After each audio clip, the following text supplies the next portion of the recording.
Good morning, good evening, good afternoon. Welcome, everyone. So this is a mission that was delayed from yesterday. It was then delayed again and then delayed again, and we are supposedly go for launch at 8:52.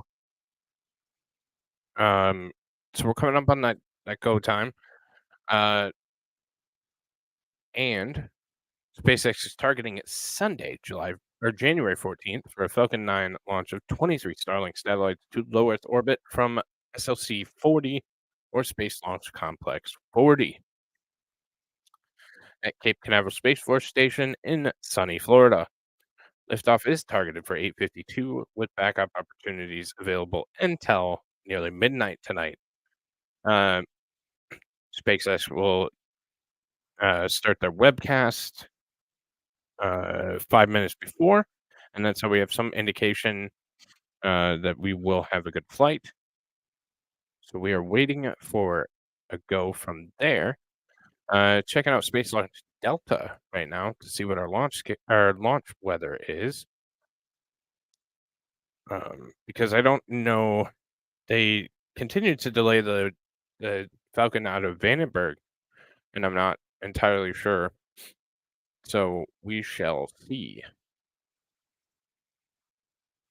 Waiting on space weather to show up, so we'll read this again. This is the 12th flight for the first stage booster supporting this mission, which previously launched on SES-22, iSpace Akuto R Mission 1, His- Hispasat, Amazonas Nexus Mission, CRS-27, and 7 Starlink missions. Following stage separation, the first stage will land on a shortfall of gravitas, which will be stationed in the Atlantic Ocean. So we're already well underway with the go for propellant load and the loading of RP1 and liquid oxygen. Those are both, well, the liquid oxygen is a cryogenic fuel. Jason, the Starship test is supposed to be the second or third week in February. Um, so fingers crossed, and we're hopeful. But who knows? So it's as always, it's developmental craft, so we don't exactly know. We just have to kind of wait and see with those. But as soon as we get some solid information, I'd be happy to pass it along. So, second stage loading began at 16 minutes to launch, or T minus 16. So we should be well underway with that as well. We should pick it up right around at the time Falcon 9 begins engine chill prior to launch.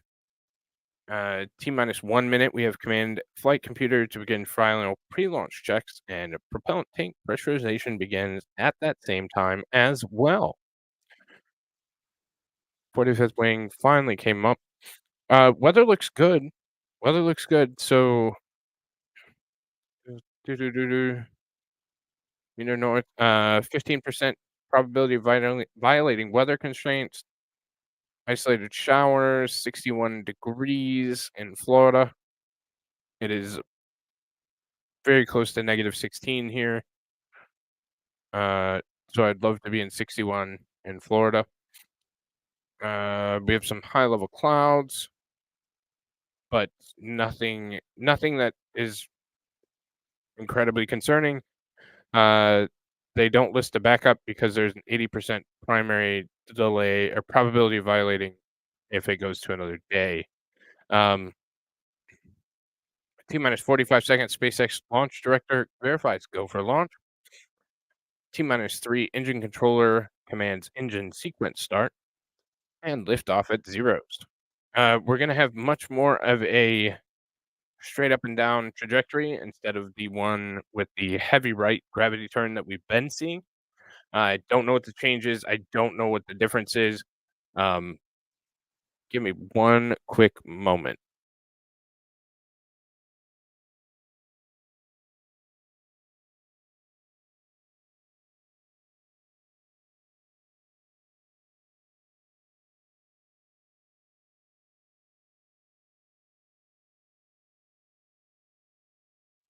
All right, sorry about that. So on the other side of it, T plus 1 minute and 12 seconds. We have peak mechanical stress, or max Q, on the vehicle. Um, then we have first stage MECO at T plus 2 minutes and 25 seconds. We have stage separation at about 3 seconds later. 7 seconds after that, we have second engine start, or SES1, which is normal for a mission profile like this. Then we have the first stage landing at about 8 minutes and 13 seconds into flight. So a pretty standard profile as far as flights are. Um, our payload would deploy at 1 hour, 4 minutes, and 39 seconds into flight. Payload again will be 23 of the V2 miniaturized Starlink satellites to provide Starlink internet to places that can't get traditional wired internet. So we're just waiting on that. The fairings will deploy at T plus 3 minutes and 7 seconds, float down to Earth, and I believe Bob will be doing the honors tonight, trying to collect those fairing halves. And I did not actually look. Shortfall of Gravitas will be our drone ship, which will be the landing ship for the Falcon 9 first stage booster.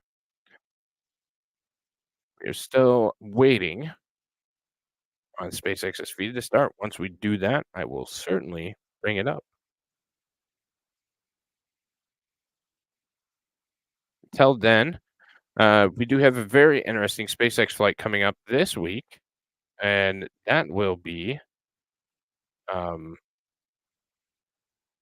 apologies, trying to move stuff around here.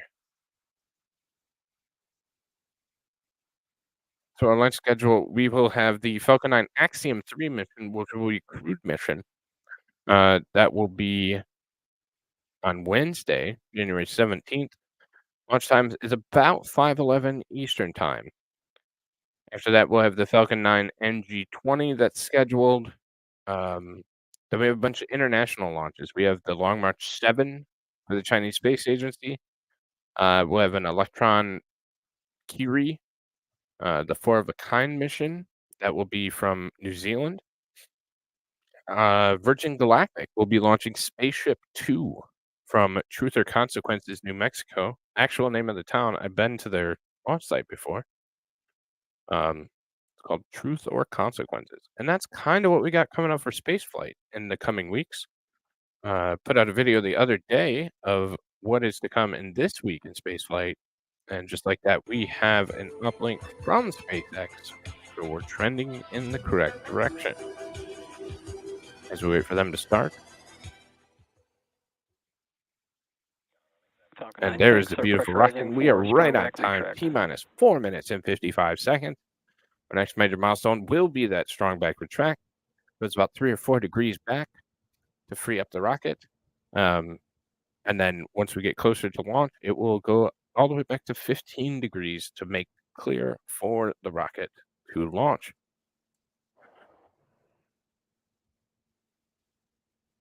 We should be getting call-outs, but I'm not hearing anything yet.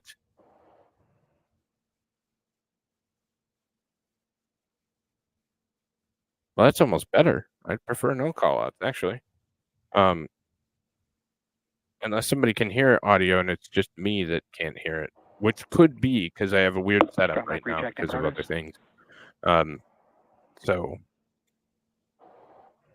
all that white fluff or puffy stuff, as we like to call it, that's all completely normal. That is the cryogenic liquid oxygen that is interacting with the outside ambient air, which, as we heard, is about 60, 66, 67 degrees in Florida right now.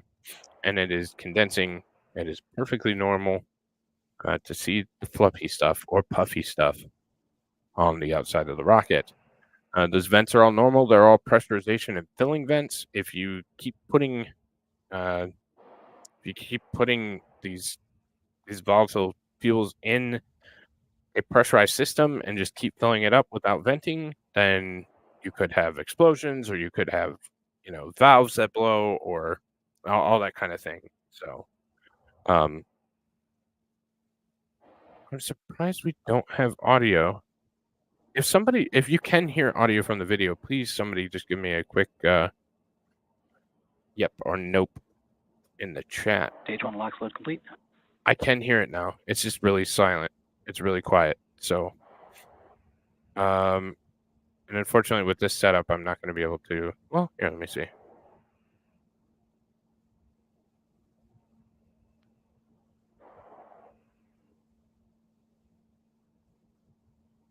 Let me pull this down for just a moment. It's quiet, but you can hear it. Okay, good. Thank you.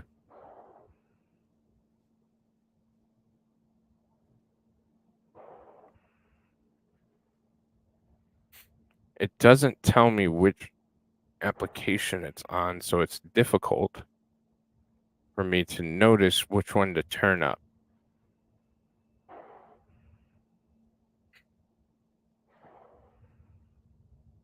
You can hear it breathing. Yeah.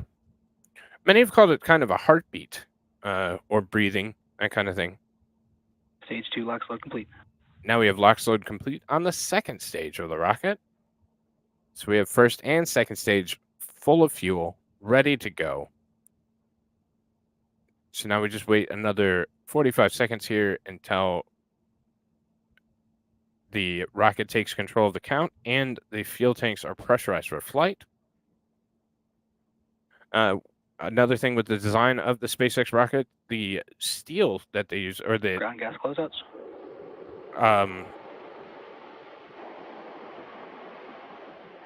Hang on.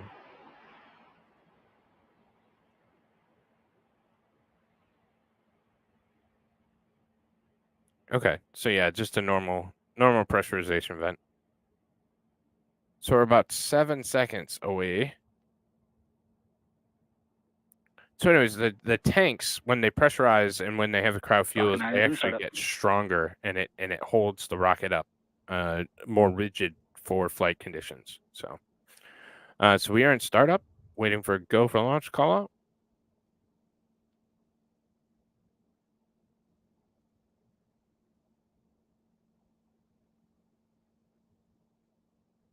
Go for launch. Go for launch. A little bit late. Bob, we are 30 seconds from liftoff. So T-minus 30 and counting. Go SpaceX, go Starlink, go Falcon 9.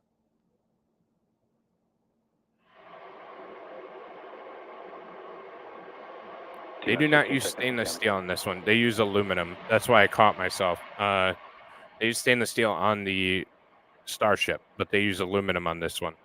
T-minus 5, 4, 3, 2, 1. Liftoff. Liftoff.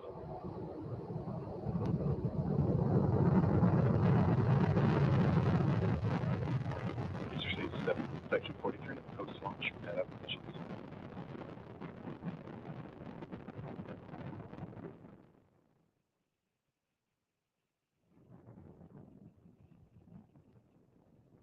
This is the onboard computer, or onboard camera, excuse me. So our next call out will be max Q. That is a maximum aerodynamic pressure on the vehicle.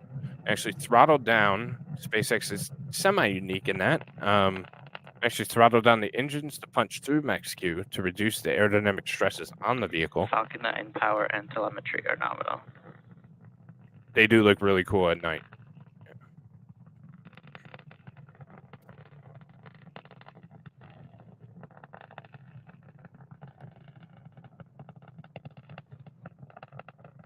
Vehicle supersonic. And supersonic call out and max Q call out. Max Q. Good on both of those. So the next milestone is going to be main engine cutoff. That will be when the first stage booster has done its job, has taken the payload as high as it needs to for it to become orbital. We will then get that patented and very SpaceX flip of the first stage booster. It will reorient itself to return back to Earth and land on the drone ship.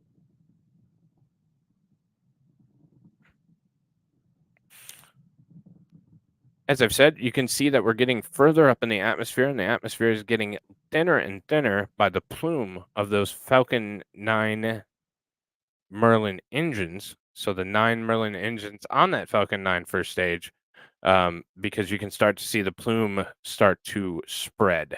So, as we can see, less air resistance, less air pressure, and less atmosphere, then we get more of that plume.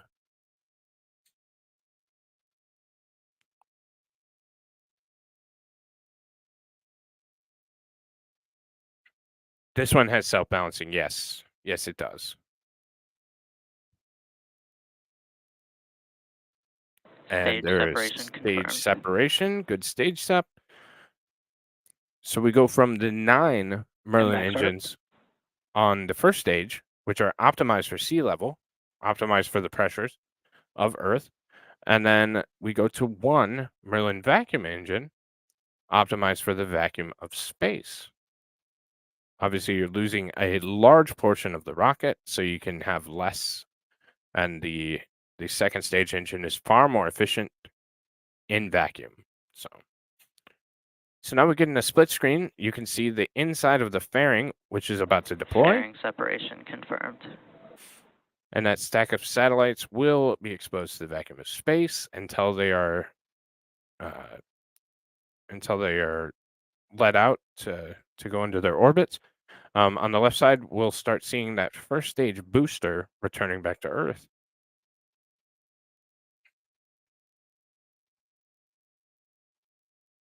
While we're waiting for that to happen, if you would, please hit that like button. Please hit that subscribe button and check us out for more launches. We try and hit every single one. Whether they're SpaceX, whether the Chinese space program, Indian space program, any of the other private companies here in the United States, ULA, Firefly, I hit them all. So Nominal trajectory. that's a nominal call out.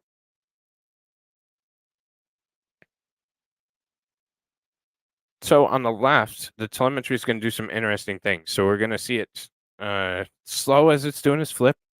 It will start picking back up just a little bit as gravity starts to pull it back down to Earth.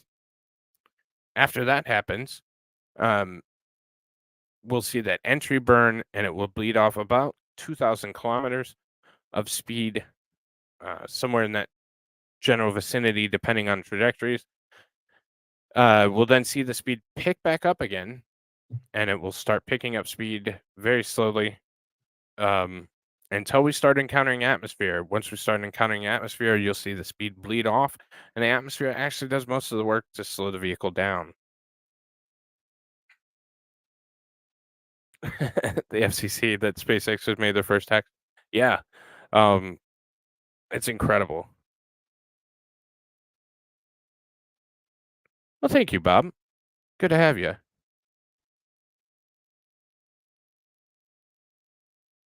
And thank you to the kangaroo for sharing.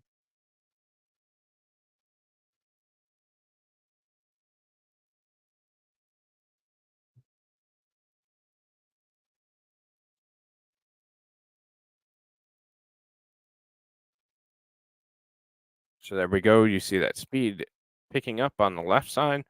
You also see the speeds picking up on the right. They've been going right around 27,056 kilometers, somewhere in that general 100-kilometer range. So I would anticipate that's where we're going to be again.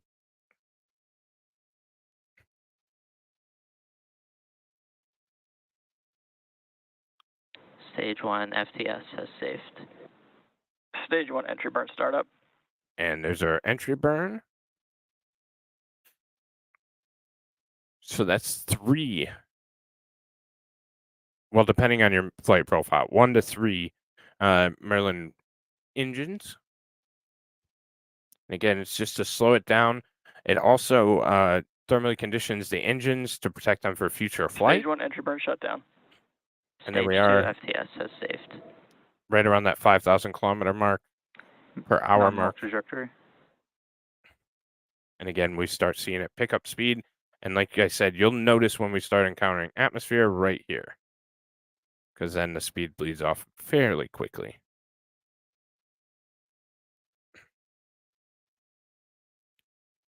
I would assume that there would be some kind of pushback, Jason. But I'm not entirely sure. So I'm not entirely sure how that's going to work because it's always went through providers and it's really a new dynamic to the game. So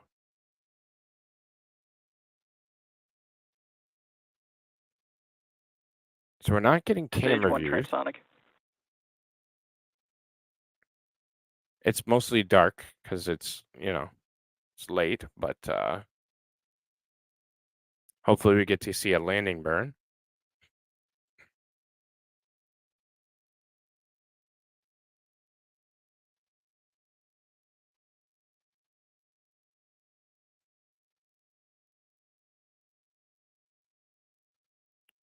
And we should get Stage there. 1 We go. landing burn. Landing burn. Then we'll see those landing legs deploy. We have 4 landing legs.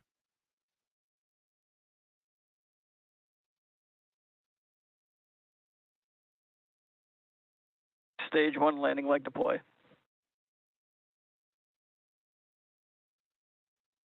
And it looks like they hit it right in the middle. Stage 1 landing confirmed. And another great flight by SpaceX and Starlink. We'll just wait for second engine cutoff here. And that will be another good orbital insertion, another good flight by SpaceX.